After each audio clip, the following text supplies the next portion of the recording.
Josh Green here for Tungsten Tales. Delighted to be joined once again by Adam Warner. A few months into having your tour card on the PDC Pro Tour. How you doing, Adam? Good, thanks, Josh. Nice to chat again. But yeah, it's I'm really enjoying it. Like, how can you not? I suppose sort of going into the room and playing with the other sort of 127 best players in the world. Like it's been really enjoyable. There's been some lows where you come out and think, well, I've played really well there, and I've still got turned over. But then there's also been like probably more wins than I expected to start with. And yeah, we've got a little bit of money on the order of merit, and yeah, overall really happy, enjoying it. I think when we spoke last time, we talked about walking into a room with the best players in the world and what that feeling would be like. Can you now tell me what that feeling is like? It's got surprisingly sort of normal, surprisingly quickly. So I was on the first day. I was describing it to people as like the sort of the first day at high school when you walk in. It's like you've got someone sat over there who's on the telly, another one over there. There's three of them practicing over there, and it's sort of all a bit weird. And I think that sort of showed with the first weekend. Like I drew Johnny Clayton in the first game, and I didn't really know where I was. It was all a bit odd. I played okay, but missed a load of doubles and lost 6-0. And you sort of come home and think, oh God, this is going to be a long 2 years. But then the next day, won a couple of legs. The day after that, won a game against Van der Voort. So it's just building on it and becoming more comfortable in that environment, I think. Did that win against Vincent really settle everything down and sort of not prove to you, but kind of think, you know what, I do belong here, and this is where I'm going to be for the next 2 years, and I've got to sort of prove my worth? Yeah, definitely. Because it wasn't a great game, but at the same time, you lose a couple of games. I think I'd lost three by that point. So the two Pro Tours and then the first Euro Tour qualifier. You sort of think, oh, am I ever going to win a game? I'm going to be the worst Pro Tour card holder ever. What's going to happen? And then, yeah, just to get the win, we had a big. It was all right for most of it. I think we had a big sort of double one-off in one of the legs that I won. And then I managed to win it fairly comfortably in the end. But yeah, that definitely settled the nerves. And then obviously the next weekend, going on a bit of a run to, I think it was the last 16 of one, and qualifying for a Euro Tour, which I've just played. So yeah. We'll come on to talk about the Euro Tour in a minute, but just wanted to know what that environment was like for you on the Pro Tours. You've obviously been used to playing in raucous environments with the likes of Uni Darts and things like that, but playing on a Pro Tour where it's dead silent and you've not got that sort of backing. I know you've played on things like that with the Modus Super Series, but what was that experience like for you? It wasn't too much of a transition from sort of like, as you say, from the Modus. That gave me a sort of big experience of playing with sort of some cameras there and sort of knowing people were watching. And also the ADC tour, which sort of in terms of the setup with how the boards are set up and the iPad scoring and the sort of barrier behind and all that. It looked very similar to the PDC setup. And then obviously I'd done Q School as well. I don't think that aspect of it was too difficult. It's more just the caliber of opponent. So yeah, going up there, and if you miss three at a double in a leg, we'll talk about that in a bit as well. But if you miss three at a double in a leg and they break your throw, you're not getting another chance. Whereas in sort of amateur darts, I know if I start a leg with a couple of 140s, I've got a decent chance of winning the leg, whether I'm on the throw or against it. So it's just that sort of additional pressure because of the caliber of opponent, I think.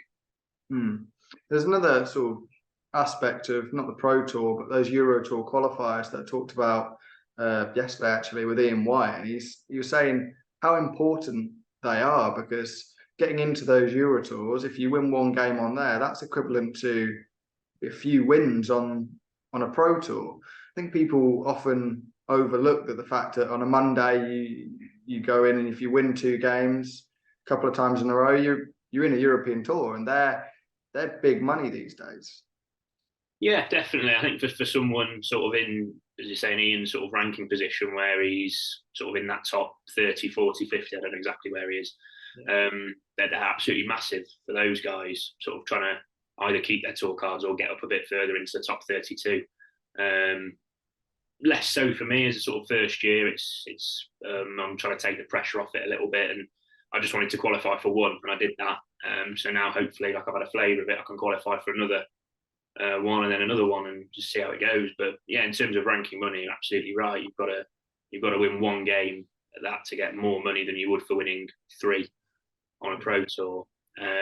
So yeah, for people in those positions, it's probably more important than for people in mine. But sort of further down the rankings, I think most of the people who've just got a tour card have qualified for maybe 1 or 2. Because there's even though the top 16 aren't there, there's some top players there. You walk in, you've got sort of DeSau's has been there, Ross Smith, Barney, Whitlock, and lots of others, and Ratajski, Bunting. So you're not going to get an easy route through to qualify for one. Yeah. But yeah, I haven't found it too sort of pressurised, but yeah, definitely in terms of the ranking money, it's important. Hate to break it to you as well, but I think Gezi might be out of the seedings for one of the Euro tours towards the end of the year. But yeah, that'll be an interesting run. Moving on to those Euro tours, qualifying for that event, was that just a massive goal for you to get on that stage and have that stage experience? Yeah, absolutely. So I really looking at the sort of season and the events I can qualify for. Obviously, towards the end of the year, you've got the sort of one-off qualifiers for a couple of tournaments, but those Euro tours are going to be the main route for me to get on the telly and play in front of the crowd. So I really wanted to get to one, and then obviously to do it for the Euro Tour 4, I think it was. Yeah, I was really happy with, and I've been looking forward to it since the qualifier, so like a couple of months, and yeah, it didn't disappoint when I got there, and obviously with it being Easter weekend, it's sort of sold out from the beginning. Brilliant atmosphere. Yeah, loved it. How does that crowd sort of compare to what you've played against in the past? Because we know what they're like over in Germany. I thought they were very sort of respectful, to be honest, of the darts going on. Like obviously you hear stories, and it might be if you're playing sort of like a home player, like one of the German lads, maybe they might sort of give you a bit more stick. But I played Brandon Bogardi and Michael Smith, so I didn't feel any animosity towards me at all. In fact, quite the opposite a lot of the time. If you sort of give them a bit of something, then they respond to that, and yeah, I really enjoyed it. We can see how at home you are on those sorts of stages. You're interacting with the crowd, sometimes with your opponent as well, and just generally having fun up on those stages. Are they sort of the events and the stages where you feel most relaxed? I don't know if relaxed is the right word, but I definitely enjoy it more than playing sort of in silence in front of nobody. Like I think if you don't enjoy playing in front of a crowd and sort of hearing the noise, and I think I got 5 into a 9 in one of the legs, and you can sort of, it's what you've seen on the telly, like the 4th one goes in, the 5th one, go on. So it does make it sort of a lot more fun to play, and hopefully I can qualify for a few more and experience it again. Yeah, let's talk about the game with Michael Smith. Obviously beating Mario van den Behaarde to get there, which was a huge moment for yourself, but being paired against the world #1 and world champion in the second round, that's an experience that not a huge amount of first time debut Euro Tour players get.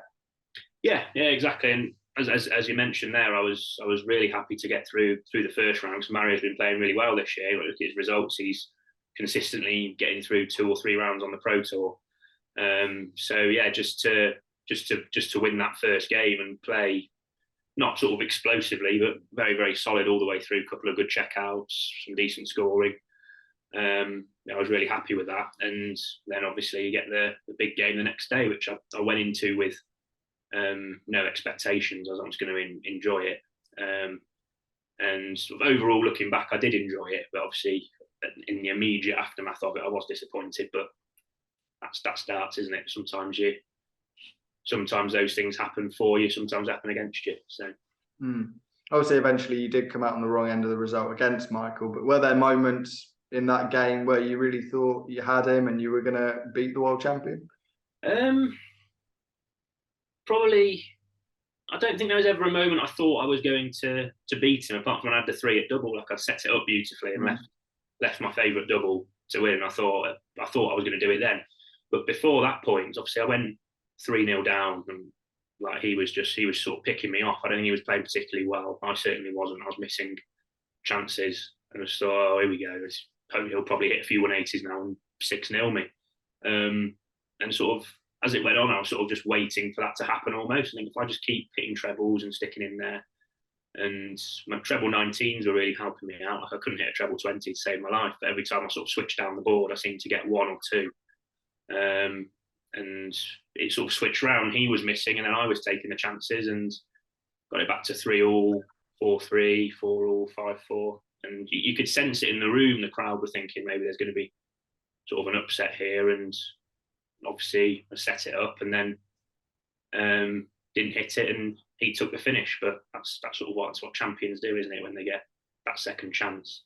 And every single, I was watching it on. I didn't watch him actually hit it. I watched it on the TV screen, like to the side, and every single component of that finish was right in the middle of what he was aiming for. So that is, you can't argue with that, really.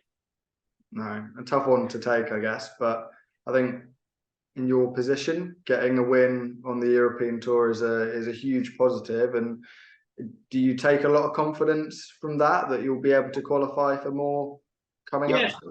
Yeah, absolutely. Like I hope I can qualify for maybe at least 1 more this year, maybe 2. And there's 5 more left, so we'll see how we get on there.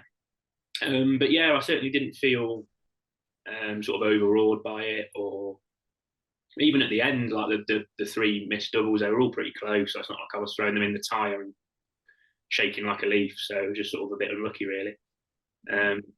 But yeah, enjoyed it, and as I say, I'm hungry for a bit more of it now.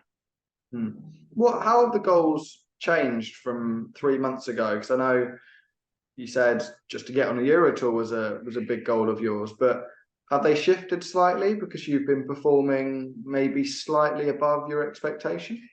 No, I don't think so. I've been trying not to sort of set goals. Like, I mean, some people will say like, oh, I want to win this amount of money and get to this position on the rankings. And I just sort of go into each event thinking, let's win a game, and then if I do, let's win another one. Like, it's a bit of a cliche, but just keeping it very straightforward and not worrying too much about what happens. And it's just sort of working so far.